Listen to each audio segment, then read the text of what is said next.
The old oak tree stood at the edge of the meadow, its branches stretching toward the sky like welcoming arms. It had been there for as long as anyone could remember, a silent witness to the seasons passing, the birds nesting, and the children playing beneath its shade. But unlike the younger trees, the oak bore scars, deep grooves in its bark, broken limbs from storms long past, and roots that had twisted through years of struggle. Despite its age and wear, the oak had always been kind. Its branches provided shelter to birds and squirrels, its roots held the soil firm against the wind, and its leaves whispered comforting songs in the breeze.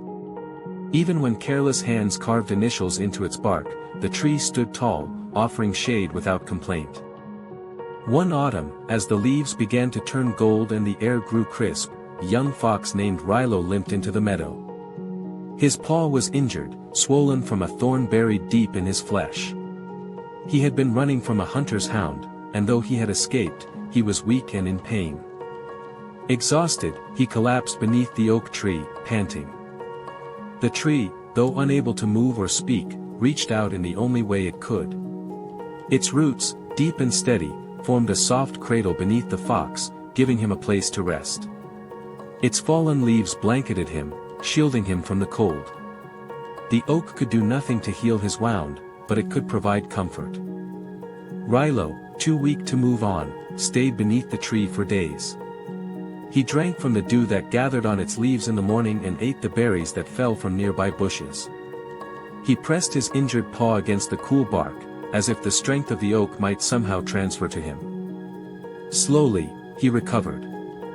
One morning, as the sun stretched golden fingers across the meadow, Rilo stood, testing his paw. It was still sore, but he could walk again. He looked up at the towering oak, its branches swaying gently, as if bidding him farewell. With a grateful nod, he trotted away, disappearing into the trees beyond. Winter arrived, fierce and unrelenting. Snow piled against the oak's sturdy trunk, and the wind howled through its bare branches.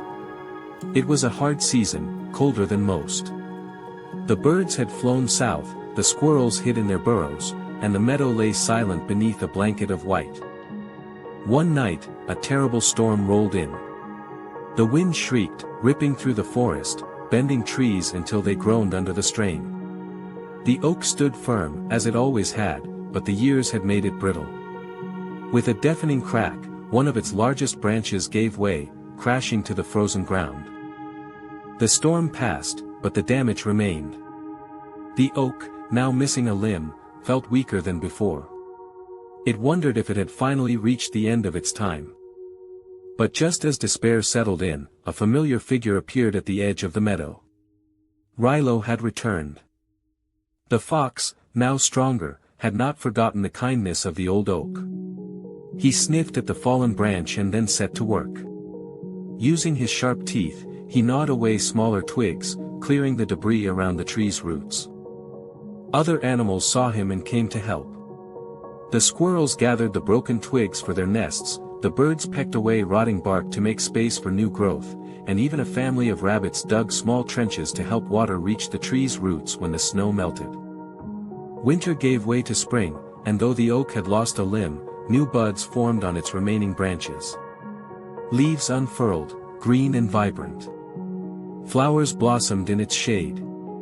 And when Rilo returned once more, curling up beneath its branches to rest, the oak swayed gently, as if to say, "Thank you."